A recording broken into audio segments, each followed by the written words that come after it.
Hello everyone, welcome to the video series on 2023 UPSC Drugs Inspector exam paper answer explanation. ఈ వీడియోలో volumetric analysis సంబంధించిన question analyse చేద్దాం. Let us look at the question first. Erythrome black tea is option A natural indicator, option B metallochrome indicator, option C redox indicator, option D acid base indicator.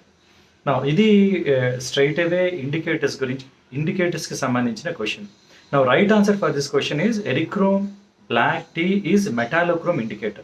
Let us understand డీటెయిల్గా అర్థం చేసుకుందాం. మెటాలోక్రోమ్ indicator అంటే ఈ indicators as సచ్గా ఇండివిజువల్గా ఉండేటప్పుడు ఒక colour produce చేస్తాయి. అవి మెటల్తో కంబైన్ అయినప్పుడు కలర్ చేంజ్ అవుతాయి. అందుకే మెటాలోక్రోమ్ ఇండికేటర్ అన్నారు. అంటే మెటల్తో కాంప్లెక్స్ ఫామ్ అవ్వగానే it gives a colour. Chroma అంటే కలర్, అందుకు మెటాలోక్రోమ్ ఇండికేటర్స్ అన్నారు. అయితే look at the options. First one is natural indicator, second one is metallochrome indicator అని ఇచ్చారు. In fact eriochrome black T is metallochrome indicator. నా మెటాలోక్రోమ్ ఇండికేటర్స్ని కాంప్లెక్సోమెట్రీ టైట్రేషన్స్లో use చేస్తాం. కాంప్లెక్సోమెట్రీలో మెటల్ అయాన్స్ ఎంత అమౌంట్లో ఉన్నాయో ఎస్టిమేట్ చేయడానికి యూస్ చేసే టైట్రేషన్ అది. Like calcium, magnesium, aluminium, nickel, cobalt, chromium వీటన్నిటిని ఎస్టిమేట్ చేయడానికి యూస్ చేసే టైట్రేషనే కాంప్లెక్సోమెట్రీ. అందులో యూస్ చేసే ఇండికేటర్స్లో మెటాలోక్రోమ్ ఇండికేటర్స్ని మెటాలోక్రోమ్ ఇండికేటర్స్ అని అంటారు. వాటిలో వచ్చేవి ఎరిక్రోమ్ బ్లాక్ టీ, మ్యూరెక్సైడ్, జైలినాల్ ఆరెంజ్ ఇవన్నీ వస్తాయి. అయితే ఎరిక్రోమ్ బ్లాక్ టీకే సోలోక్రోమ్ అని, మోర్టాంట్ బ్లాక్ అని కూడా అంటారు. ఒకటే కాంపౌండ్ డిఫరెంట్ ఇండస్ట్రీలో డిఫరెంట్ నేమ్స్ యూస్ చేస్తారు. ఇందులో మ్యూరెక్సైడ్ అనేది న్యాచురల్ ఇండికేటర్, ఎరిక్రోమ్ కానీ జైలినాల్ ఆరెంజ్ కానీ సింథటిక్ వన్స్. సో ఇచ్చిన ఆప్షన్స్లో first one natural indicator is talking about murexide indicator.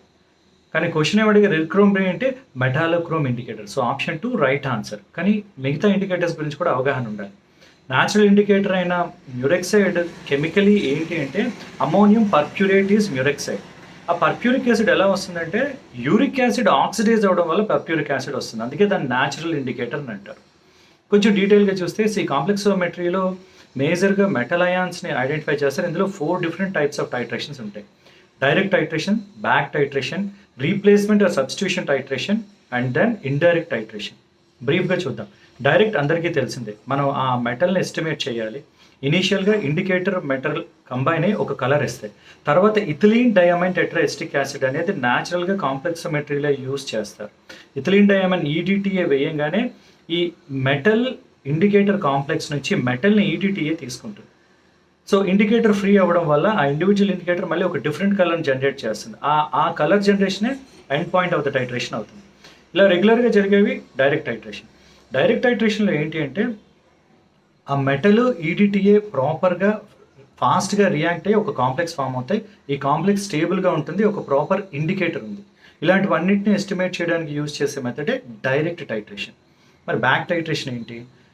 ఈ మెటల్కి ఈడిటిఏకి రియాక్షన్ స్పీడ్గా లేకపోతే అప్పుడు డైరెక్ట్ టైట్రేషన్ చేయలేరు. అలాంటప్పుడు బ్యాక్ టైట్రేషన్ చేస్తారు. బ్యాక్ టైట్రేషన్ అంటే ఏంటి అంటే చాలా హై అమౌంట్లో ఈడిటిఏ తీసుకుంటారు. హై అమౌంట్లో తీసుకుంటేనే మెటల్తో రియాక్ట్ అవుతుంది. ఎందుకు? కైనెటికలీ స్లో రియాక్షన్స్ అవి. మెటల్తో రియాక్ట్ అవ్వడానికి ఇంకా హీట్ని యూజ్ చేయడం, ఇలాంటి ఎక్స్టర్నల్ ఫోర్సెస్ కూడా యూజ్ చేస్తారు. సో ఎక్సెస్గా యూజ్ చేసి కంప్లీట్ మెటల్ అంతా కాంప్లెక్స్ ఫామ్ అయిన తర్వాత ఆ మిగిలిన ఎక్సెస్గా ఉన్న ఈడిటిఏని మళ్ళీ టైట్రేట్ చేస్తారు. అందుకే బ్యాక్ టైట్రేషన్ అని పేరు. So direct titration, back titration. Next one is replacement or substitution titration. కొన్నిసార్లు ఏమవుతుందంటే కాల్షియం లాంటి కాంపౌండ్స్ ఈడిటిఏతో కంబైన్ అయితే చాలా టైట్గా బాండ్ ఫామ్ చేస్తాయి. సో టైట్ ఎంత టైట్గా బాండ్ ఫామ్ చేస్తాయంటే ఎండ్ పాయింట్ ప్రాపర్గా తెలియదు అనమాట. సో అలాంటప్పుడు యూజ్ చేసే టెక్నికే రీప్లేస్మెంట్ ఆర్ సబ్స్టిట్యూషన్ టైట్రేషన్. దీన్నే ఇండికేటర్ బ్లాకింగ్ అని కూడా అంటారనమాట. సో ఏమవుతుందంటే ఇండికేటర్ బ్లాక్ అయిపోతుంది, ఎందుకంటే ఈ మెటల్ చాలా కంప్లీట్గా టైట్గా బైండ్ అయిపోతుంది ఈడిటిఏతో. సో ఇలాంటి వాటిని టెస్ట్ చేయడానికి రీప్లేస్మెంట్ టైట్రేషన్ యూజ్ చేస్తారు. ఏం చేస్తారంటే అందులో మెగ్నీషియం లాంటి మెటల్స్ యూజ్ చేస్తారు. సో మెగ్నీషియం వెళ్ళి ఇండికేటర్తో మెగ్నీషియం వెళ్ళి ఈడిటిఏతో బైండ్ అవుతుంది ఇనీషియల్గా. సో కాల్షియం యూజ్ చేస్తే కాల్షియం వెళ్ళి మెగ్నీషియంని సబ్స్టిట్యూట్ చేసి బైండ్ అవుతుంది ఈడిటిఏతో. సో అప్పుడు ఏమవుతుంది, ఎంత మెగ్నీషియం రీప్లేస్ అయిందో దాన్ని బట్టి కాల్షియం అమౌంట్ని ఎస్టిమేట్ చేస్తారు. దీన్ని రీప్లేస్మెంట్ ఆర్ సబ్స్టిట్యూషన్ టైట్రేషన్ అంటారు. Last one there is a different type of titration. అంటే అందరం మనం చదివేది ఏంటంటే complexometry is used to identify the amount of metals అని. నాన్ మెటల్ యానియాన్స్ని కూడా ఎస్టిమేట్ చేయొచ్చు. నాన్ మెటల్ యానియాన్స్ ఈడిటిఏతో బైండ్ అవ్వు. అప్పుడు ఏం చేస్తారు, యానియాన్స్ని ఫస్ట్ మెటల్తో కంబైన్ చేస్తే అదొక సాల్ట్ ఫామ్ అవుతుంది. ఇప్పుడు ఈడిటిఏ యూజ్ చేస్తే ఈ మెటల్ వెళ్ళి ఈడిటిఏతో బైండ్ అయ్యి యానియాన్స్ బయటకు వస్తాయి. సో ఎంత అమౌంట్ ఆఫ్ మెటల్ ఈడిటిఏతో ఇంటరాక్ట్ అయిందో దాన్ని బట్టి ఆ యానియాన్స్ని కానీ నాన్ మెటల్ కానీ ఎస్టిమేట్ చేస్తారు. దీన్నే ఇండైరెక్ట్ టైట్రేషన్ అంటారు. సో ఓవరాల్గా మనం ఏదైనా ఒక క్వశ్చన్ అనలైజ్ చేసేటప్పుడు అన్నింటినీ అర్థం చేసుకోగలగాలి. So eriochrome black T is metallochrome indicator. మరి ఫస్ట్ ఆప్షన్ ఏంటి, న్యాచురల్ ఇండికేటర్ ఏంటంటే మ్యూరెక్సైడ్, అది కూడా కాంప్లెక్సోమెట్రీలోనే యూస్ చేస్తారు. థర్డ్ వన్ రెడాక్స్ టైట్రేషన్స్లో చాలా ఇండికేటర్స్ యూస్ చేస్తారు, లైక్ మిథిలిన్ బ్లూ అని, ఫెర్రాయిన్ అని, డైఫినైల్ అమైన్, ఇవన్నీ యూస్ చేస్తారు. Last one acid base titrations, phenolphthalein, methyl orange, methyl violet, ఇవన్నీ యూస్ చేస్తారు. All the best for your preparation.